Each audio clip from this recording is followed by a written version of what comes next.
you are gonna see some cool ass shit. Yeah, you don't want two flavor flavors. Heart transplants, brain surgeries. I've seen it all. Dude, that's fucking dope. Walk up and just get it, whatever it is. Yeah, brother. I'm trying not to laugh, bro, but Josh is fucking killing me. Guess what Navy SEALs do, motherfucker? They communicate and they're on the same fucking page. Whoa.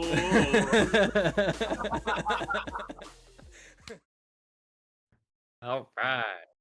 Welcome, everybody, back to the Happy Hoodlums podcast. We have a very special guest tonight, Mr. Ayden Miller, and this is going to be our Memorial Day episode, so we want to give a big shout out to him and all the Army Rangers and everyone in the forces doing what they do for this country. You should already know we got the Meat Fortress, Mr. Zachary Sampson, and I'm on my way to take the title, even though I want to get it in a cut way. Mr. Kemper Woodruff, the Happy Hoodlum himself, baby. So, welcome in, Ayden. Thank you for having me, guys. Yeah, man. Yeah. And for the audience, we met Ayden because Ayden works at PDX Arsenal with Mr. Brian Mumford, who's been on the podcast twice, and we also did the documentary for him about Measure 114. And through osmosis of dopeness, we wound up meeting Ayden. And so Ayden was in the Rangers, as you guys now know, and he's going to kind of give us a little background on, his growing up experience and what led him to that. So I guess let's just dive right in, brother. First, I would like to actually ask you guys, where did you guys get the name Happy Hoodlums? Oh. That's a pretty cool story. Yeah, so during COVID, I was going to the bank and I was calling Zach. And at the time, our company was called Wonderful Entertainment and the podcast was called Dawn Talk because I always used to talk with my friend Jesse on the phone and he'd be like, "Hey, bro, I'm going to roll up a blunt and I'm going to call you Dawn Talk." And that would always be our thing. We would just smoke weed and just talk. And so this day I was driving out of the bank, and because of COVID, all the banks were like boarded up in Portland because of all the like riots and shit. Yeah. And so I was over on Woodstock, and on top of like the boarded up bank, someone had just spray painted "Love Rules" across the front of it. And I was like talking to Zach, and I was like, man, the world just needs more of that. They just need more happy hoodlums out here doing what they want. And Zach was like, "What'd you say?" And I was like, "I don't know, the spray painted bank." And he was like, no. Like, happy hoodlums? And I was like, "Yeah." And he was like, "I think that's it, bro." Yeah. Yeah, it's funny just, because in Ranger Battalion, there's one of the old commanders. I don't really remember the exact quote, but basically, like, there's a quote that's in every battalion that says, "The battalion shall not be full of hoodlums and brigands." And so I saw the name Happy Hoodlums, and I was like, "Oh, that's perfect, man!" Like, there's even a company now, like an old Ranger company, it's called Hoodlums and Brigands. So it's pretty funny that you guys also have the name. That's super hey, cool, bro, actually. that's awesome. Yeah. Yeah. So what was growing up like for you? Were you running around out in the woods, or what? How'd this start? Yeah, man. So for me, grew up in Mississippi, so out in the woods, right? And I think for me, my grandpa was in the Air Force, and so I grew up already hearing like stories and stuff. And my dad was always kind of obsessed with like the aircrafts, the jets, and everything that were in the Air Force. And he never served, but growing up, I remember actually the first time I really was into it was for any video game people out there. There's a game called SOCOM, U.S. Navy SEALs, and I was literally 4 years old, man. And my dad took me to the mall, and we go in, and there's two games we grabbed. So he grabbed one, and it was called Ace Combat. It was Ace Combat 4, if anybody knows that game. And I remember looking at it, like to this day, like I have the full memory. I remember looking at it on the shelf. He grabbed it. It was like an F-22 on the front. I'm like, oh, it looks sick. And I look over, and eye level with me, I see this game with these guys coming out of the water with machine guns and stuff. And I'm like, I want to know what that is, right? So I grabbed that, and I'm like, oh, I want this game. And he's like, okay, cool. And that game, man, just changed my life. Being like a 4-year-old kid trying to play this game, like the first mission, I remember like a Black Hawk pulls up and the guy's like fast rope down. And I was like, whatever this is, that's what I want to do in life, right? And I grew up always watching Rambo. I remember watching First Blood when I was 5, and Black Hawk Down, all those movies, man, it just kind of shaped me and molded me. And like I had a BB gun when I was 5 years old, just running around the backyard, like pretending like I was a ranger. And so I just kind of is where it started. Dude, I love it. And you know what's super funny is I kind of have like a parallel thing, although I didn't serve, nor did my dad, Yeah. but I grew up and everything was like about Rambo. My dad wouldn't even let me watch like little Yeah. kid movies. Like, Oh, and wow. I don't, yeah, he was like, dude, Charlie Brown gets picked on. You can't watch it. Like, the mom Yeah. dies in the end of Bambi. It's too sad. But he was like, I'm going to teach you about being a man. Come watch Rambo Yeah. with me. So, Yeah, like, it's always for me. All the old classic war movies, man. I grew up on all of them. Tears of the Sun, Rambo, We Were Soldiers, whatever it was, man. My dad had me watch. 100%. And so, at the time when I was little and the PS2 had just came out, they had a like a Yeah, trial version of SOCOM, and I played that level man. over and over, and it was like a hostage rescue like in the jungle or something, and that game blew my mind. So that's really funny that that was the Yeah, thing that like did it for you, because I know exactly what cover you're talking about. They're coming out of yeah, the water and it just looks so rad. yeah. And that, and then I actually remember we went to Toys R Us, and my dad, like, on the back of the game, it said, like, oh, you could use a headset to, like, talk to the dudes that are, like, on your team. So we even went and bought the headset where we could, like, call in whatever we wanted them to do and stuff. And it was super sick, man. Just growing up playing that game. And then obviously, like, everybody got into Call of Duty, you know? And I remember playing Call of Duty 4 for the first time, and it was just like, man, like, people get to do this for a living, you know? And I remember, like, that was kind of when it started to click. Like it changed from, like, it's a video game or it's a movie to I started growing up a little bit, like, oh, no, this is actually somebody's life. Like, they actually get to do this every day. And for me, like, my dad was an artist. He didn't really have, like, a super masculine job or anything. And my mom, she just kind of did whatever she could do for work and, like, waitressing and things like that, right? And so there was nobody that really pushed me to that. Like, even my grandpa was in the Air Force. He was like a mechanic in the Air Force. And so it's really weird for me. Like, I was the one person in my entire family that just gravitated to that. And people would try so hard, especially my mom. My mom would, like a helicopter mom, like, try to protect me from everything. And she tried her best to get me to not go into the military. Like, everything that she could do. I mean, for me, like, I grew up playing football, and she tried her best not to get me to play football, right? She was like, hey, please, like, go play basketball or something. Like, why football? And I just always want to do the hard stuff, right? And it just, and there was nobody else in my family that was like that, really. And so it was just really crazy that that's the path that I took, I think. Yeah. So when was the first time that you actually shot a gun? Like a real gun? I mean, definitely as a kid, man. Like, probably 7 years old, shot like a shotgun or something, right, in my uncle's backyard. It was just, which one of my aunts dated a Marine for a little bit, Mm-hmm. and when they were together for a few years. I remember, like, he would come home and bring MREs, and me and my cousin used to take milk jugs and fill them up with water and take the heating packs from the MREs and throw them in there and close it. And you'd, like, throw them at people like grenades. Like, Oh shit. so Awesome. in a way, I guess he kind of helped with that, but like, he would always take us out in the woods, right? And, like, we'd shoot BB guns, shoot squirrels, things like that. And so, So you just kind of blew my mind though. MREs have their own like little heater in them. yeah, so it's like in an MRE, if you pull it out, you have this little bag kind of thing, and it has a little, like, white pack in it that you put some water into it, and the water, like, whatever chemicals in it, it starts heating it up. So then you can put your actual mill in there and heat it up a little bit. And, yeah, Whoa. I you can never also knew make some homemade water grenades with them too, I guess. that.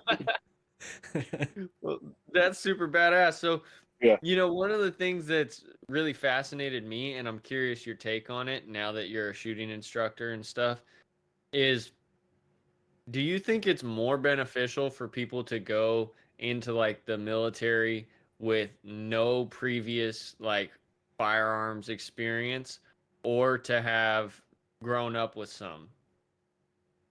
I think it really depends on the experience, right? For me, I grew up shooting guns. I played paintball. I did everything I could, like, to replicate the military as much as I could growing up. And for me, I had a good bit of time shooting before I joined. And for me, it definitely helped me in basic and things like that with shooting. But then once I got to battalion, I'll talk about it later on. I'll kind of give the timeline. But once I got to battalion, I realized that a lot of the shooting habits that I had weren't good, and I had to relearn how to shoot. And basically, I shot 40 out of 40 with iron sights on like the qual. But yeah, so it's a pro and a con, I think, to have some experience, but you have to take it with a grain of salt. Like whatever you know, like you in a way have to just forget it. Listen to your drill sergeants, whoever it is, your cadre, and or if you get to your company or platoon, like listen to your leadership and let them teach you, and then kind of whatever worked for you back then, maybe take some of that stuff, but also pick up on what they're teaching you for sure, because those Yeah. guys are always going to have more experience than you will. I was really curious your take on that because I know now that I've actually had what little training that I've had, but I've had it from like an Yeah, incredible instructor. Um, well, two of them, but it really blew my mind how bad my habits were just because someone was like, "Here, like yeah, just you just go point it that way and pull the trigger, like absolutely. squeeze hard." Yeah, I had the same issues, especially with handgun. Like with a rifle, I feel like I was okay, and really I Hmm. just learned from YouTube videos, to be honest with you, how to shoot. But with a rifle, you can get away with some of it, right? You have that third point of contact, that stock in your shoulder and stuff. But with a handgun, like I was bad. I thought I was good until I got into Ranger time and we started shooting handgun, and I was like, oh no, like I'm really bad at this. Uh, but yeah, it just takes time for me. Like I had really quick reloads and things. Like I could handle a firearm really well, and I didn't like I already knew how to take apart an AR, clean it, things like that. So it helped me in certain aspects, but in others, I mean, if you know how to do all this stuff, when you get in, everybody's gonna make fun of you, anyways. If your drill sergeant sees you like doing fast mag reloads, he's like, "Oh, you're a fucking nerd. You probably played airsoft or something." So it's one of those things where like, no matter what, whether you don't know anything or you do know something, you're gonna get shit for in the military. Um, it's just to kind of pick your poison. So are you big for a ranger? um, yeah, but there are definitely a lot of big rangers, man. Like I was kind of surprised for me. So I kind of went to the military a different path than most people do. So I didn't go in until I turned 20. And the reason why is because originally I wanted to be a Navy SEAL, right? Growing up, like being a Navy SEAL was my dream. Um, and then I met a Green Beret and a couple Navy SEALs. They were contractors at the time, met them in Hattiesburg, Mississippi. And so I don't even know how the conversation started, but we started talking. And basically all three of them were like, hey, man, you should go to the Army, in all honesty. Like, looking back on all of our experience, like, we think that would be the best choice. And so I was like, okay, like, you know, thinking about it, I was like, I'll see, I'll kind of fill it out. And one of the Green Berets, like, really just stuck to me and was like, hey, man, I'm going to help this guy out. For whatever reason, he was like, he was there for 2 weeks and he was like, I'm really going to try and help this kid do what he wants to do. And at the time, I was 19, I think. And so he was like, hey, try to go special forces, go be a Green Beret. And I was like, okay, cool. So we go to the recruiter like the next day. He's like, we're going to go to the recruiter. We're going to get you signed up. So we go, and the recruiter's basically like, hey, right now you can't get a special forces contract until you're 20. Um, that's the 18 X-ray program is what they call it. And so you have to be at least 20 years old to do that. And he was like, but you go airborne, range, like there's other options, right? And at that time, like I was already like, no, if I'm going to go to the Army, I'm going to be a Green Beret. And then I remember walking out of the recruiting office and looking next door. It's like the Navy office, right? And they have like the pictures of the SEALs coming out of the water and stuff. And literally, the Green Bay's name was Ken, and he's like, "No, we're not even going to walk in there today. Like, you're just going to wait. If you want to go be a Green Beret, do that." He's like, "If you're going to do something else, go be a Ranger or something, but you're not going to the Navy, whatever you do." And so that was kind of my thing. Was I just trained up until I turned 20, and I could go in the Army for Special Forces. And but yeah, I got in, and I'll kind of talk about it a little bit later if you want. But that was kind of my path going in. What kind of training did he have you doing? Like you said that you were training kind of preemptively. Yeah, so it was just working on your run time, right? Like I didn't know, to be completely honest with you, before I was going to the Army, that people ran more than a mile. Like all I really knew before the military was like what I did in football, and the most we'd ever run was a mile on the track. And so I didn't really know that I'd never ran 2 miles, 5 miles, anything like that. And so I was, trying to get my 2 mile time up because being 6'5", and at the time I think I was 225. Like running's not going to be the easiest thing to do, right? So it was mostly working on running, push-ups, pull-ups, kind of the regular stuff that you need to have when you go in. But yeah, just that, and then just waiting till I turned 20. Well, so you wound up, and for us to know, um, are they considering Rangers, technically special forces, even though they're not like Green Yeah. Beret in terms of different So the distinctions? difference is you have special forces, which is Green Berets, right? And then you have special operations forces, which is SOF, which is all the special operations units. So a lot of people get confused, like they hear special forces, and like I've even had like my own friends and like, oh yeah, he was special forces. I'm like, no, no, no, like that's Green Beret specifically of special forces, but then special operations is going to be your SEALs, Rangers, SF, all those guys.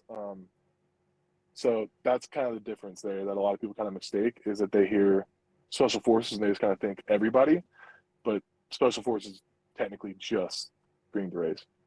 Yeah.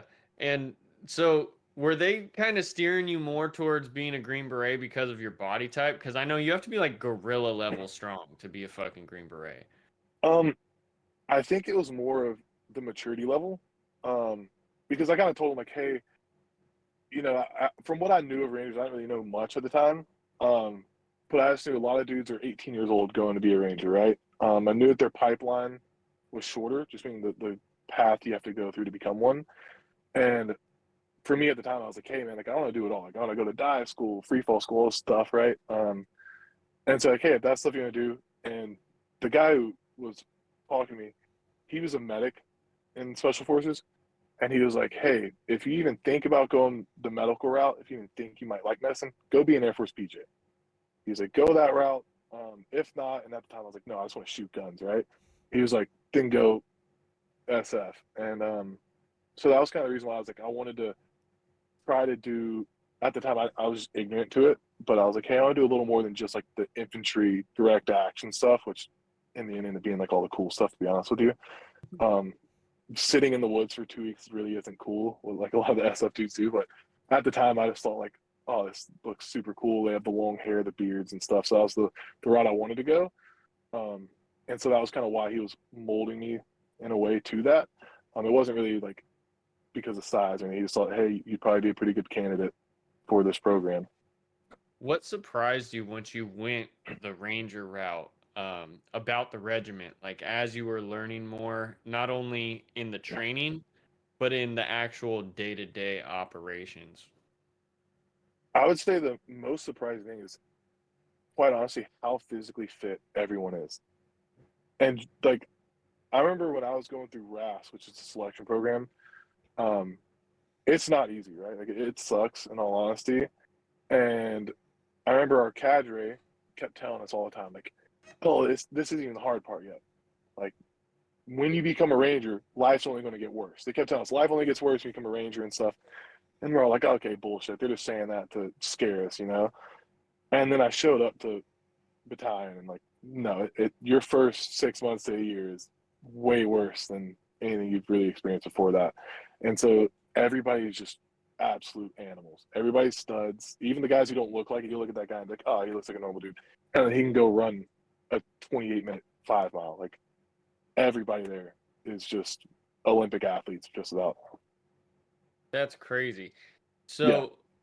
what are some of the things that they had you do that you were like, "Oh man, this is army shit," versus, "Man, this is kind of like I should have learned this in like Cub Scouts, some survival aspect stuff." Because I know Rangers do a lot of like living off the land in their preparation, right? So that's what you'd think, but that's more of like that would be more of like the SS, like living off land. Like we do some stuff like that, but more of our job is direct action. So it's going in, getting the bad guys, getting out, right? Like if you need something to get destroyed, we go in real quick, destroy it, and then we get out. I know right now they've been kind of changing and being able to do more of that. Like when I was in, it was called a ROD, remain over day, which is like the longest you're going to be out there is a day or two. But I know because of the near peer threats like that are possibly coming, Rangers have been training more for those longer time periods of being out there in the field. I remember I did a week-long training exercise, which is like the longest we really ever spent out there in my time. But yeah, it's starting to go that route. But I'd say when I realized like I was doing like the cool guy army stuff was really when we started like learning about how to like build explosives and like breaching charges and stuff. That was when it was like, okay, like this is cool, right? Like in basic training, you shoot guns and stuff, like not to the level that you're going to do in RAS Ranger Selection or anything like that. But it was when we started like actually building the breaching charges. I was like, oh yeah, no, this is getting cool. Right on. Yeah. Zach, do you have anything so far? I do, but we'll save it for later because it's not about like specifically what we're talking about currently, but it's a good one. Okay.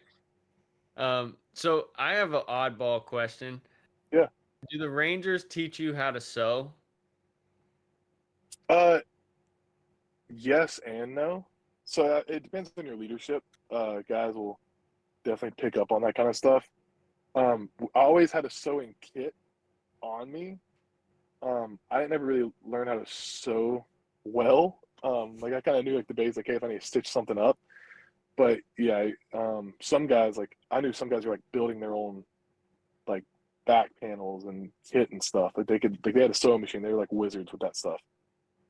Yeah.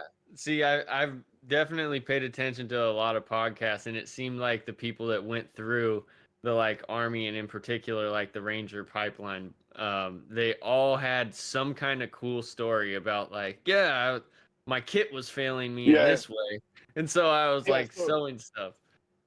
Yeah, so dudes will always find a way to fix problems. Like anything that you've ever heard of that's a military thing, everybody's going to give credit to the Rangers. I don't know if all of it's true or not, but any type of anything that was kind of improvised on the spot that happens, it's like, oh yeah, that was a Ranger. Rangers did that first. Like Ranger rolling your T-shirts, like fit them in your rucksack to make everything smaller. It's like, oh yeah, Ranger roll. Rangers did that. I remember we started like cutting holes in our night vision using like 5.56 casings to like you have night vision covers, these little caps, and we started punching holes in them to like keep them over the night vision, and it allowed you to have basically like what's the word I'm looking for? You didn't have to have a focal point basically. Like everything was in focus. So normally you look through night vision, like you focus it on a certain point, and anything closer than that gets blurry, or anything past that, depending on how you have it focused. And so when you put these lens covers on, it'd kind of get rid of that. You kind of had focal all throughout. You could see anything that's in your hand and also see far away. What it would do is it make everything dimmer, so like you'd have to use your IR illuminator a little more sometimes. But that was like one thing that was like, oh yeah, Rangers did that first. And I like remember seeing it from like a Navy SEAL dude, but even they gave credit to the Rangers. So it's really weird that I don't know why it's that way, but everything comes back to the Rangers. So in the military, is there actually kind of like you gotta give credit where credit's due in regards to like inventions?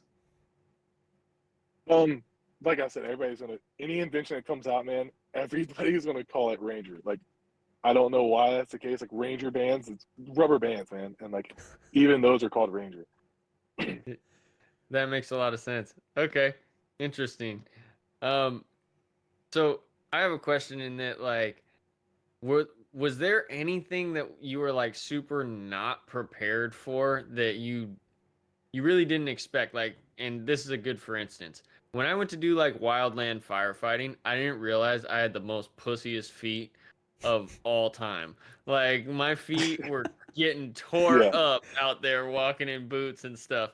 And I can yeah, just imagine, if you're breaking in your boots for the first time or something on a long run, like were there any things yeah. like that that were like, Um, I think one thing that I wasn't prepared for, because for me, like I felt like I was pretty mentally tough with things. Like if something sucked, like I could typically get through it just because of the way I was raised. But one thing I wasn't prepared for was land navigation as a whole. Like doing land nav in the middle of the woods with just a compass and a map is like I was not prepared for that at all, man. And I'm not gonna lie, like there are times that I was in the woods fucking terrified. were you by yourself or were you with other people? Yeah, so I went through both SFAS, so Special Forces Assessment Selection, and RASP, and in both of them, you do well. Actually, in RAS, you do land nav. No, that's a lie. We just buddied up on our own, but you're supposed to do it by yourself. But in SFAS, which is like a little bit harder selection course for the land nav specifically, uh, you're by yourself the entire time. And then in RAS, when you do land nav, you'll do a little bit of buddy team land nav, just kind of teach you the basics for guys who don't know, who're like fresh out of basic going RAS. And then when you do the actual like 2 days of doing the land navigation qualification part, you're by yourself for that. What was it cool being able to see, like, were you out underneath the stars, or like how close to any kind of civilization were you? So in SFAS, man, it's called the Star Course, as they call it, and you're really out in the middle of nowhere. I've heard stories of guys who like found people. Like there's a story of a guy who like ended up going to some dude's house and like eating breakfast with him, and then was too late to get back and got dropped from the course. But yeah, out there, man, like you're out in the sticks, and every now and then you'll see somebody out there. I don't know exactly where the course at, somewhere in North Carolina, but you'll see like cars drive by and stuff. Like on the main road, there's part like main roads that you're not supposed to cross. That are like the boundaries of the map.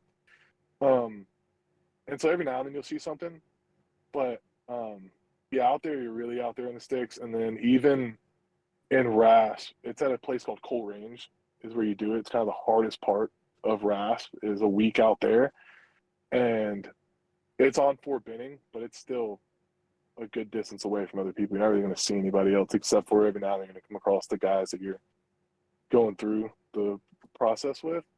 But yeah, it's not, you're not going to see like a building or anything out there. Okay. Um, so I guess once you got in and you were in the Ranger Battalion, um, did you wind up deploying? No, so I never actually deployed, and it's just kind of like a bad luck has always followed me throughout my life. But it was just bad luck. I was supposed to deploy one time. I was on the list to go, and I had like what we call a hard slot, meaning like you're guaranteed to go. And we're supposed to go to Syria, and then for whatever reason, one of the other companies took a few of our slots, and they're like, "Hey Miller, sorry man." Like, and this was after I got back from leave, so you have like pre-deployment leave and post-deployment leave. Um, and so I already got back from pre-deployment leave, and so like we've been growing our beards out for a little bit and stuff to go over there, and they're like, "Hey Miller, go shave." What?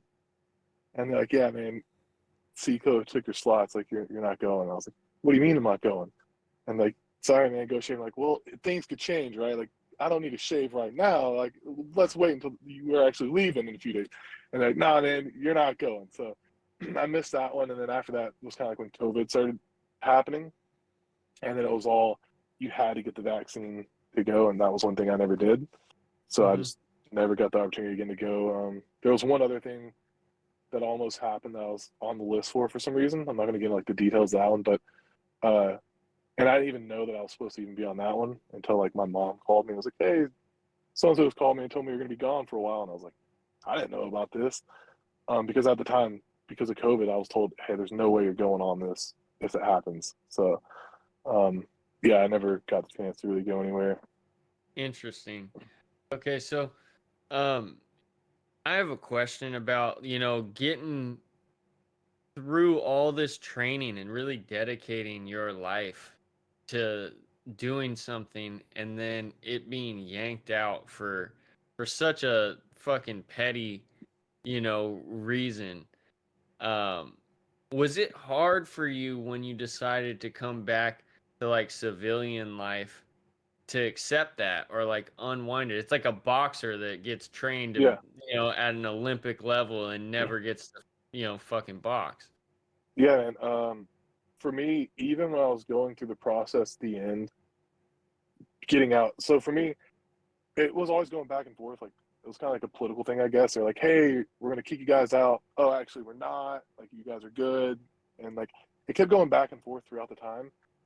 And so for me, right before I got out, I was told, "Hey, actually, you guys aren't gonna get kicked out for this." I remember like I think it was when platoon sergeant came up and was like, "Hey, you don't have to worry about it. Like just get back into things. And I was like, okay, cool. And so I was gonna actually go to a different platoon at the time, and then like a couple of days later, they came back and like, oh no, actually, you guys got to be out in 2 weeks. And Oh, so that alone really crushed me because I was like, okay, yeah, this thing's gone. The mandate like is going to go away. I'm good to go. I get to, like fully be like do my job again. And then yeah, like they hit us with that, and so getting out, man, it was pretty brutal for me. I thought getting out, I was going to be happy just because going through that process of like dealing with all the stuff with COVID really just kind of made me jaded. And so I was like, all right, I'm ready to get out. I'm ready to be done with this and move on with my life. And then I got out, and to be honest, with you, the first few weeks I was just partying. I got out in July, so it was like me and my friends were just like on the river all the time, just drinking and stuff and going out. And then I remember one day, like you're in a group chat with all your guys in your squad for if anything comes up and stuff. They give you work calls and stuff. And I remember I didn't get any more texts from that group chat. They kicked me out of the group chat like after I was out for a couple weeks, and not getting any notifications or anything, like not being in that circle anymore alone, like kind of starts to hit you, and you go, oh shit, like not saying that life isn't important, but it's like, oh, I'm not that anymore, right? I don't really have mm-hmm. that sense of purpose anymore.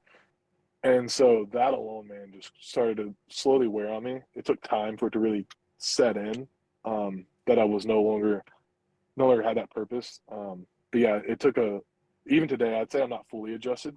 Like I still think about going back, right? My girlfriend like thinks I'm crazy, but like sometimes even she's like, hey, yeah, I think you should go back. Like I think that's where you need to be. But yeah, it's a very hard transition, I think. Do you think that there's anything else out there that can replicate the sense of brotherhood and camaraderie that you get from the military and civilian life? No, honestly, and I've tried to find it, right? Like I have friends back home that I've been friends with my entire life, and even that, it's not the same. There's just nothing else like it, right? I think it's that like when you suffer with somebody else, like I know they have like the term like was like suffer bond or whatever, um, or stress bonding. It's kind of like that. Like when you endure all that stress and suffering together with somebody, man, like the bond that you create with that person, because it's like, hey, not only did I go through something that was really hard, but you did too, and we did that together. So that's what kind of creates that bond. You have guys from every walk of life that you might not agree with anything that he believes in on his like in his personal life, but you guys are literal brothers at work and day-to-day life. It's crazy the bond that you get with those guys. Yeah. I think the closest thing that I've experienced to that, and it was very short lived, but just when I went to do like the wildland firefighting Yeah, stuff, it was one of those things because you're doing like, I don't know, 15, 16-hour days, with heavy packs on your back. And there's like this weird sense of like, again, you might get lost in the woods or yeah, something. Like there's a bunch of space, nothing out there, it sucks. Your feet are yeah, like cooking in your boots, basically. And at the time, that was something that I was doing, anticipating going into the Navy, actually, because yeah. I too also wanted to be either a SEAL Everybody does, man. or in SWIC, right? Yeah, And I was a little bit jaded because I had gone into like the Marine recruiting office, and these dudes are just tatted up, and they yeah, see the tattoo on my arm, and they're like, "Nope, we can't take you. It's on your saluting arm. It's bigger than your hand. You're fucked." yeah, And they're like, "Get the fuck out of here." They were like dicks about it, and I was like, "Ugh," yeah, and it pissed me off, right? I was like, "Whatever. I wanted to be a Navy SEAL anyways."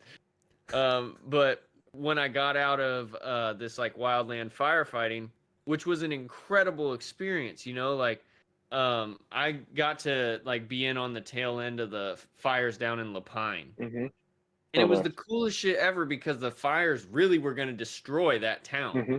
right? And so I was just kind of on the cleanup crew. I wasn't there for like the outright raging blaze that it was. Um, but the town and the way they embraced us, I was like, whoa, this is so cool. Like they treated us like heroes, and I was like, Yeah, this is what I'm like this is what I was waiting for. Like as a man, like I love this shit. I knew this existed, right? And then the day that I was back in town, because I got bronchitis a bunch, I got smacked, and that's when like I had this pretty gnarly car accident, and I was like, all right, that kind of derailed everything for me.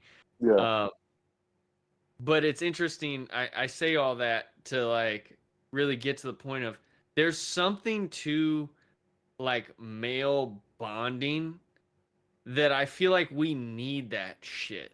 And there's Yeah. just nothing out here for us that's even close to that. Absolutely. That's like for me, one thing that's gotten me back into like wanting to go back in is I started to get back in shape really, really hard, like in the gym and everything. And there's two things I think every man needs, and it's to do hard things and to find a tribe. Right? Those are the two things that every man, if you want to be happy at the end of your life, you need to go do something hard because there's nothing more satisfying that you can do than completing something that's hard, right? That's where you get that, like you feel like you did something is when it's something hard. And then find a tribe, man. Find a group of people that think like you, that want to build themselves up just like you do. And when you find that, man, like it's the whole like the term like iron sharpens iron, right? When you can get a group of guys together that all build each other up, man, you can't beat that. So one of the things that I've thought of in my life, because I've really considered like what's the closest thing to that we have. And it's like a lot of people, if they didn't go the military route, would wind up in like prison or something, Mm-hmm. or in jail and fucking up because of, either drugs and alcohol or fighting.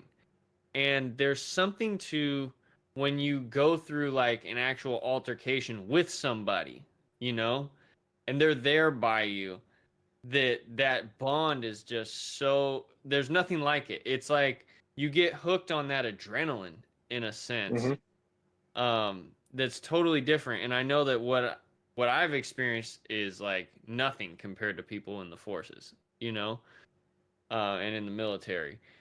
But even in just training, like what was it like going through shoot houses for the first time where you're really shooting guns all around each other? Yeah. And that was honestly my favorite part of the job, right, man? Like, I think almost any ranger out there would agree. Like, we call it BD6, but shoot house stuff, any type of CQB, like, that is one, like, the bread and butter of being a ranger. But also, man, there's no other feeling like it. Going in a room, you blow the charge and, like, blow the wall or blow the door, and you go in with a flashbang, and you have your night vision on, and you can see all the IR lasers going. Like, there's nothing cooler than that, man. Like, that and, like, landing on a helo, like fast roping from a helicopter, like those are the coolest things out there, in my opinion. And sadly, like, there's nothing like that on the civilian side, right? Like you get out and it's like, all right, where can I go to fly in a helicopter or jump out of a plane? Like you can go skydiving, but it's not the same as jumping out of a plane and then getting your rifle up, right, and getting in a fight. So but really, man, the whole job is just it is addicting. That adrenaline rush, you just constantly crave it forever. Mm. How do you think going through what you've been through affects your trust in terms of the government? Especially post COVID being in the military. Because I know when I was in high school, like I was smoking a ton of weed, and I was like, I want so badly to be in special forces, but I trust the government like 0 fucking %. Yeah, I think I didn't know anybody that was in the military that would tell you that they trusted the government, right? Um, it's it's funny, but I don't think anybody is there to like nobody wants to work for the government, right? At the end of the day, we just kind of forced to because of the job, and yeah, I think especially the COVID thing because I think in the military we kind of got hit with things first. It's like when they were trying to push vaccines and stuff. I remember they came to us, and originally it kind of came out. We kind of got the platoon together, and like, hey, who wants to get the vaccine? And everybody's kind of like, no, not really. And then they brought in some medical professionals, and we're in our war room, which is like just a big table and stuff that we all do all of our mission briefings in. And we're sitting in there, and these medical professionals come in, and they start asking us about the COVID vaccine. And hey, do you guys have any questions about it? And everybody's kind of asking, like, hey, when will it be FDA approved? And they told us multiple times that day, 3 to 5 years. It's going to be at least 3 to 5 years before it's approved and before we will start mandating it, is what we were told. And I think for me, I really held on to that. Like, I remember that moment very well when they told us that. And so then a little bit later, it was probably a few months, I guess not a lot of guys got the vaccine. They go, hey, if you don't get the vaccine, you can't deploy. And then they came in again. They explained it to us like, hey, sorry, on deployment, we already have enough things to worry about. We don't be worrying about this virus as well. And we're all like, that's the least of our worries, man. Like, if I'm on a deployment, I'm not too worried about COVID, right? And they kept telling us, well, we can't give up space for beds and stuff for guys who have COVID when dudes might get shot. And we're like, yeah, cool, whatever. But that, to us, it didn't make sense, right? But that was kind of what they pushed at that point was, hey, if you don't get it, you can't deploy. And we were like, hey, I thought it's not supposed to be FDA approved for years. And they told us, well, it's a state of emergency. So it's being approved because of the emergency status. And so some people got it, right? Some people are like, hey, I want to deploy. Yeah, I'll get it. And then whenever they came back, we were actually out doing training. And it was during the night. And my platoon sergeant comes up and talks to us and is like, hey, if you don't get the vaccine, now you can't train. So those of us who didn't have it at the time were laughing, like, all right, I guess I'm gonna go sit in my room all day. Like, what does that mean, you know? And so it was supposed to be like you work from home or whatever, but for us it didn't work that way. We still had to go to work every day. And so they just kept pushing it further and further. It was like, hey, if guys aren't getting it, then they can't do this unless they get it, right? And so for me, that started to build that distrust. And then I started seeing around the civilian side, like people are asking me like, hey, you know, they want me to get it because of this job, or like a lot of my friends who are in the medical field were being forced to get it. And for me, I'm like, hey, I thought when I was supposed to be able to like look at people's medical records, right? Like, how are you pushing this on people on the civilian side? So for me, it was less about me standing up for the whole COVID thing. It was more about, hey, I don't want it to be pushed on the civilian populace, right? Like, I think that's kind of tyrannical to like mandate something for everybody to do. Because at that point, I already had so many vaccines. I mean, man, like in the military, you're supposed to get like every 6 months. And so to me, like it was like, all right, like I'll do another shot if I need to. But then when I started seeing kind of the way they're pushing on everybody, that was when I was like, all right, let me pump the brakes here and kind of see what's really going on. And that was where that distrust really started to kick in. Do you regret it, or do you wish that you just got the shot and kept going? Man, sometimes I wish I would have gotten it. But overall, I don't regret it. I have too many people that have told me, like, hey, I wish I would have done the same. Because at the end of the day, I think if nobody would have gotten it, it wouldn't have been a mandate, right? You can't force something that nobody follows. And I knew a lot of people were against it. And so it was kind of weird because I remember at first everybody's like, no, I'm not getting that. But then when people would start getting it, then they would start telling you, you need to get it, right? It was like one guy like, hey, I'm not going to get that. And then for whatever reason, they're like, hey, we're going to kick you out of the Army. So he goes and gets it. And he looks at me and he goes, bro, just get the shot. Just get it, man. It's not that big of a deal. I did it. And everybody started to like, it almost became I don't even know really how to explain, almost like I don't want to say cult mentality, but it was like everybody was against you, right? Because you didn't have it. Interesting. So I guess the only other question I have about the COVID stuff is, did these people actually seem like genuine in when they're presenting it to you, or like, oh, this is some bullshit, like just do it? Um, I would say I think that they were being genuine.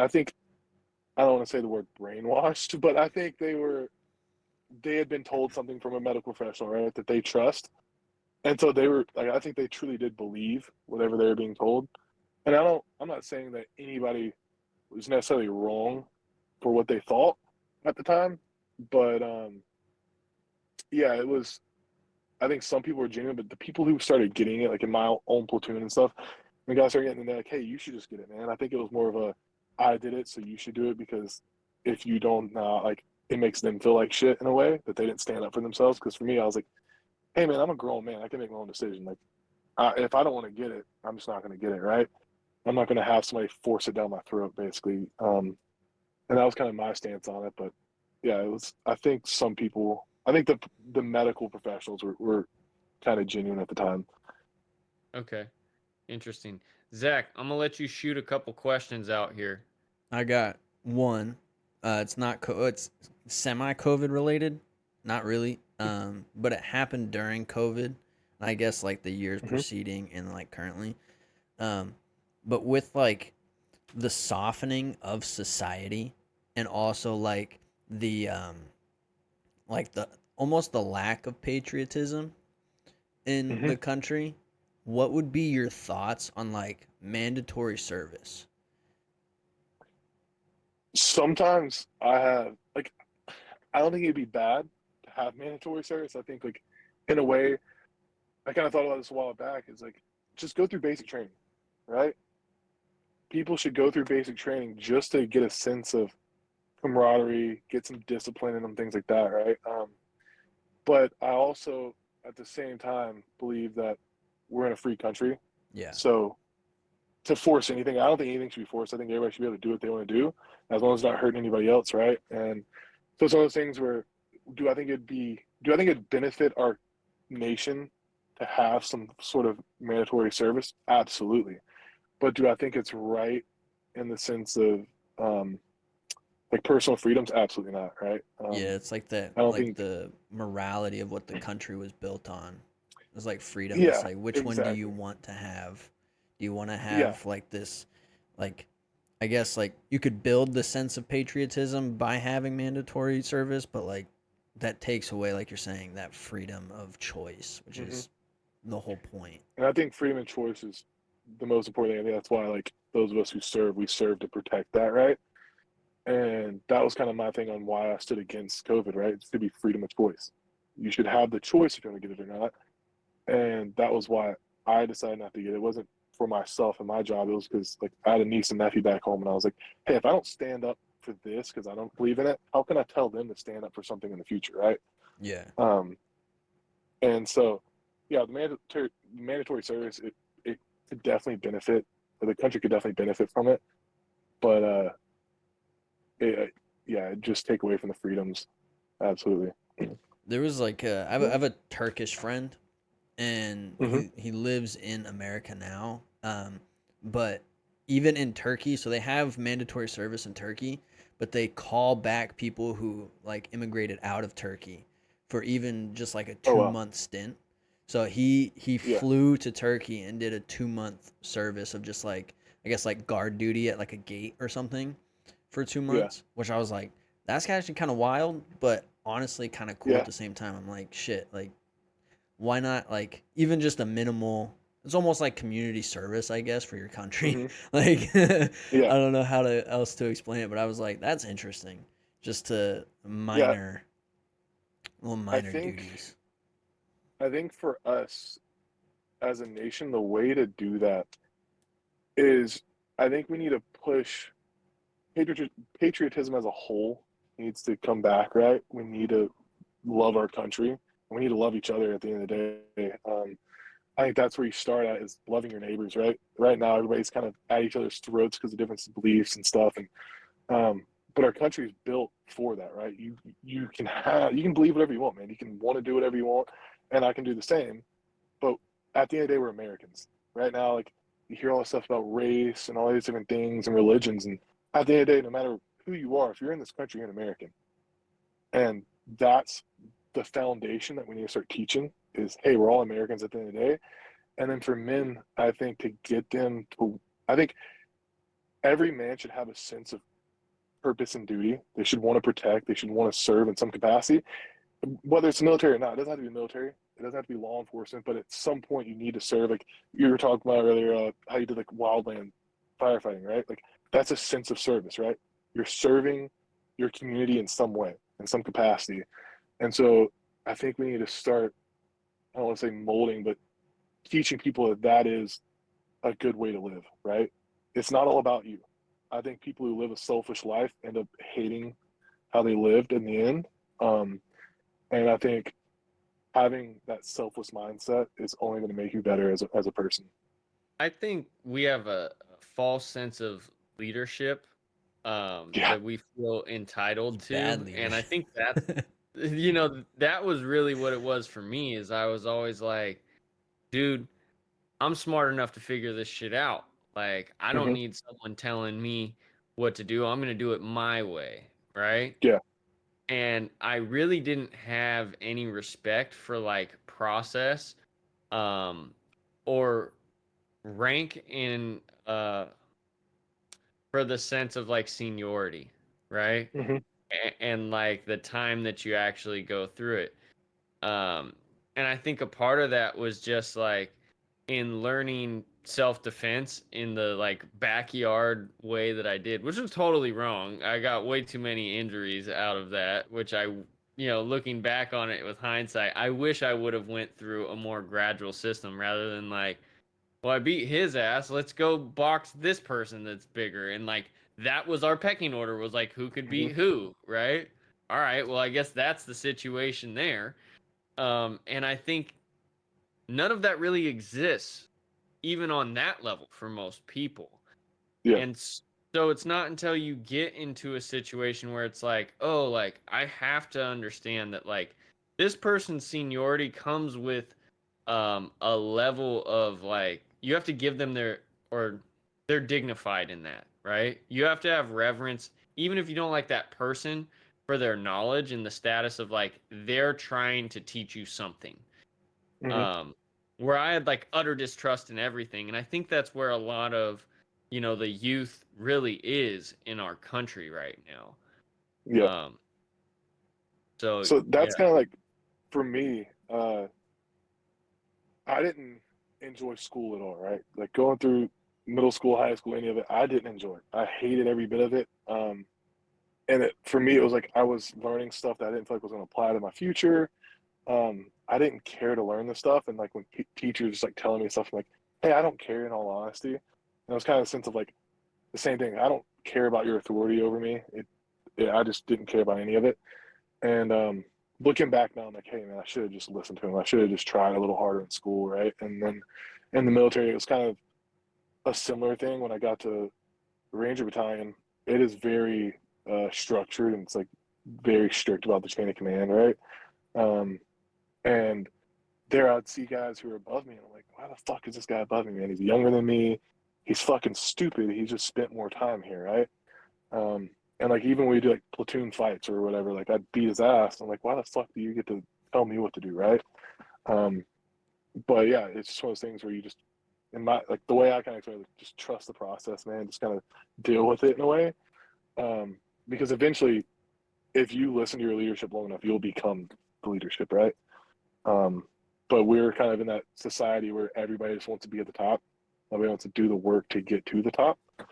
Um, so yeah, I don't really know where I was going with that, but well, kind of to that point, are there people that you met along the way that were just absolute, studs that had been on deployments and things like that and hit you with knowledge where you were like, whoa, I was not ready for that, but that dude stuck with me that you yeah, think deserves a shout absolutely, out?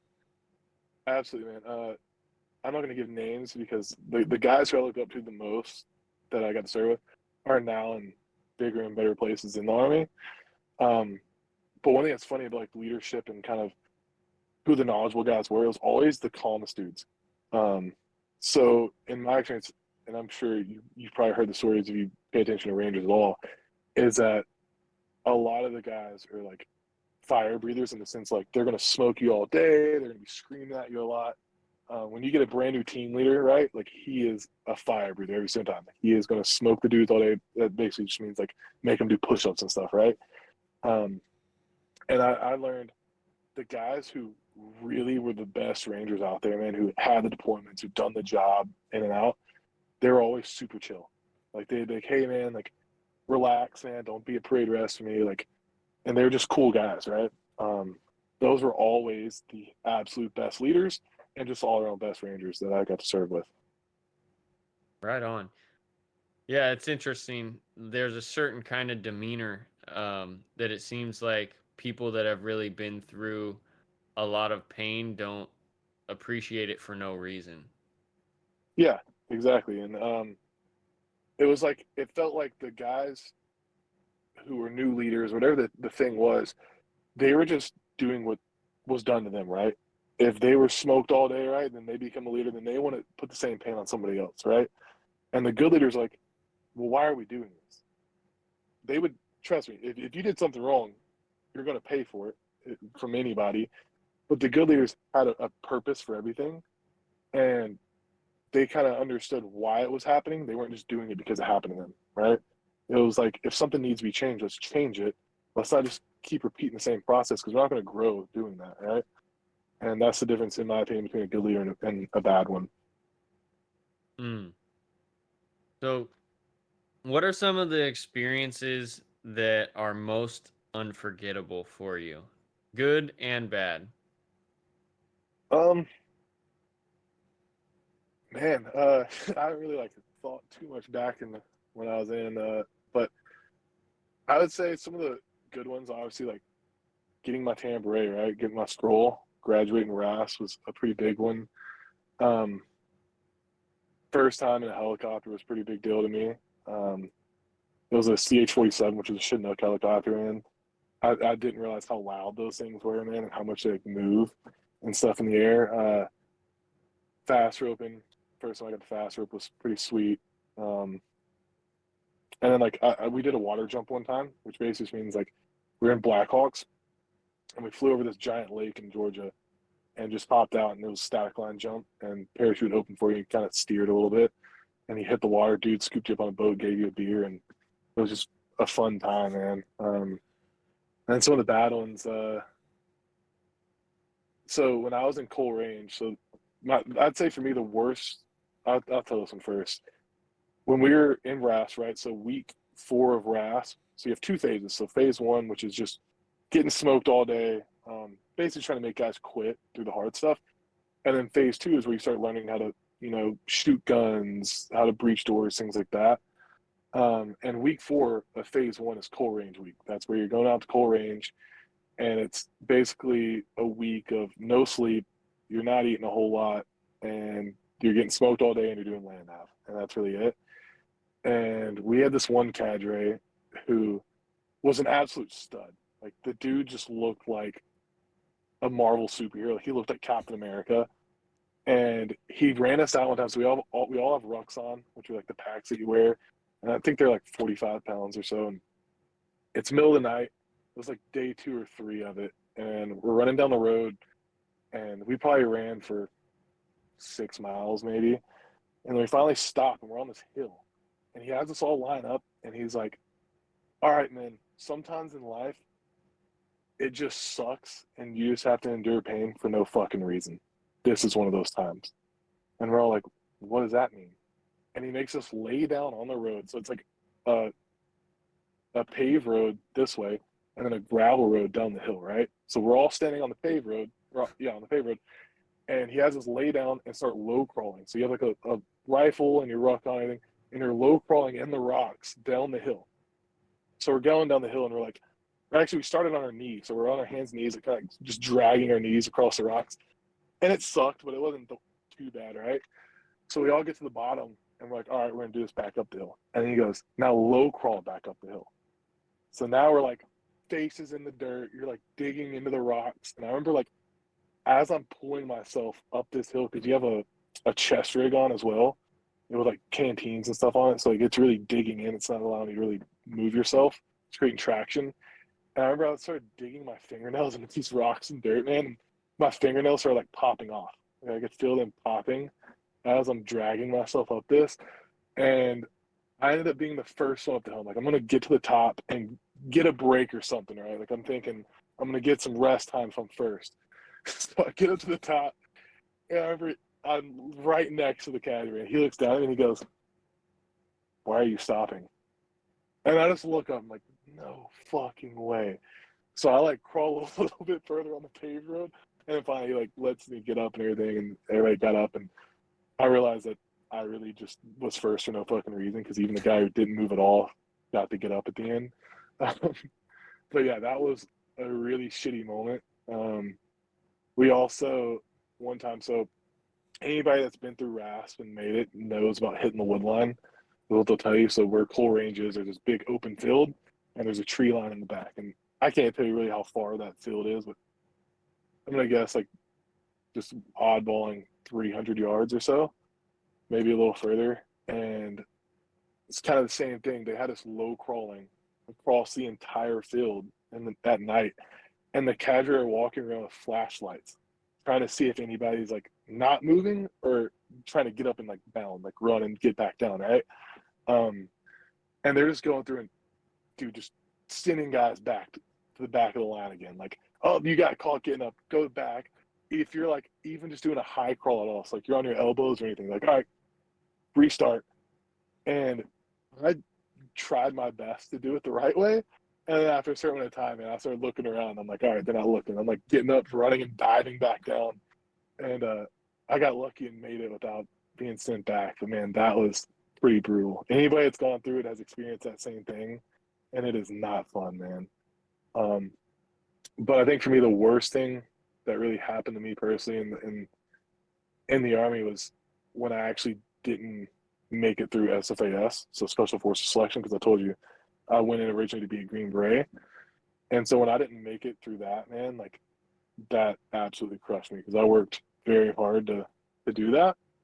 And then, yeah, I didn't make it. So that, even to this day, sometimes like bothers me. What were some of the things that they had you doing? Because I remember hearing people like carrying 5-gallon buckets of rocks, or like you get a Jeep with like no tires on Yeah. it and it's like for you. Did you come across that Jeep situation or something? Are you talking SFAS or in range? SFAS. So I didn't make it that far in SFAS. So I got through to the end of the second week, which is land nav. I actually got dropped in land nav for I ran across a road. So I was in a swamp, and you have to have at least 4 points. And at this time, I was going to my 5th point, so I already had my 4th point. This is day 2 of the actual land navigation qualification. And so it's like 4 in the morning or something like that, man. It's dark outside. And I'm going to my point, and I'm walking through a whole swamp, man. Like it is chest deep, a swamp. And there's tons of those out there. You're gonna hit these swamps and these ponds and stuff throughout the land nav in SFAS. But I'm in this one, and I look at my map, and I'm like, man, on my map it doesn't show a swamp. Like it shows a creek or a stream, but not a swamp. So I'm like, am I in the wrong place? Right? I'm kind of freaking out a little bit. And you can't run on roads in SFAS. You have to stay at least 50 meters away from the roads. And so what I did was I had my red light on, and I look at my map. You're not supposed to use your lights, but if you're stationary, you can turn your red lens on, right, and look at stuff. And so I stop in the swamp, turn my red lens on, look at the map, and then without really thinking, I go, I'm just gonna run to the other side of the road and see what it's like. So I go running across the road. Immediately on the other side, same thing as a swamp. I eat shit, my rifle goes flying, everything on me kind of goes all over the place. And so I get up and I take a few steps and I'm grabbing my stuff, and I didn't realize the red light's still on, right? I'm not thinking. And a cadre just comes walking down the road and is like, hey, candidate. And I'm like, all right, like, what does he want? I turn around, and when I turn around, I realize that my light's on when it hits him. And it's like, oh, fuck, I turn it off real quick. He goes, why are you moving with the red lens? And I'm like, my bad, sorry, and I'm like, just telling him, like, hey, that's my fault. And he goes, what's your roster number? And I thought about it, and to this day, I still think about, like, should I have given him a different roster number, or should I have ran? And I wish I would have just fucking took off, man. Like, he was not going to chase me, and I've heard plenty of stories of guys getting caught doing stuff, and everybody tells you, just fucking run, man. They're not going to catch you. And but I was like, no, let me be the honest guy, right? Like, let me do the right thing and just own up to it and be honest. And so I gave him my roster number, and he goes, all right, continue on. And so I'm like, all right, I'm good to go, right? So I go on, and I end up getting 6 points out of 8, which is pretty good. And so get done. And so we go back to kind of the main area where they do the land nav at. And we're all in formation. My buddies are all like asking, like, hey, how many points did you get? How many did you get? And everybody's like, hey, I got 4, I got 5, And they asked me, I'm like, hey, I got 6, man. Like, I'm doing pretty fucking good right now. And so we're staying in formation. They have these Reaper formations in SKS. So throughout the course, as certain events happen, they call a formation and they're going to call roster numbers. And if your roster number is called, man, you're getting kicked out, basically. And I'm staying in this formation. They're calling roster numbers. And every time you hear it, even when you know that you passed, your heart's racing during these Reaper formations. And they call my roster number. And I remember I like stood there for a second. I'm looking around. My roster number is 226. And I'm looking around. And everybody's looking at me and they go, 226. And I didn't move yet because I'm sitting like, there's no fucking way, right? And they call it again. And I'm like, moving, sergeant. So I go over there and the guy comes up and he's like, hey, you guys, have failed land navigation. And me at the time, I'm like pissed off, right? And I raise my hand and I go, hey, sergeant, I didn't fail land navigation. I go, I had 6 points. I did not fail land navigation. And he goes, candidate, you're in this formation because you failed land navigation. And they'll never tell you like the actual reason why, right? But I'm like, negative, sergeant. I had 6 points. I did not fail land navigation. I'm arguing with this guy basically, and he just looks at me and he goes, candidate, there's a reason why you are in this formation. Maybe you should think back to that reason. And I recognize his voice, and I'm like, oh fuck, this is the guy who caught me. And so that it hit me right then. I was like, I got dropped for that moment. And so that, like, to this day, man, it just haunts me to think about. Oh man. Fuck. Talk about getting kicked in the teeth for doing the right thing, man. Yeah, and it sucked. And everybody tells you, like, hey, man, never fucking be honest when you're going through any type of selection and stuff. But I just thought, man, let me do I thought good karma, right? Like, I'll do the right thing and karma will kind of come back and save me. And it didn't happen, but it's whatever. And then, but because of that, so I get dropped. I go back to Bragg, which is in North Carolina, where the whole Special Forces program's at. And we get back, and I remember I walk into the office, and one of the cadre goes, why the fuck did you get dropped? Because at the time, like, I'm not trying to, like, brag, but I was an absolute stud at the time. Even in selection, I was the youngest guy in my selection class, and I was second in both of the runs and opposite. Both of the rucks and one of the runs, I was second.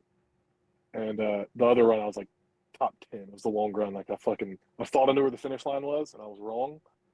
And I had to keep going, and dudes just started fucking passing me up.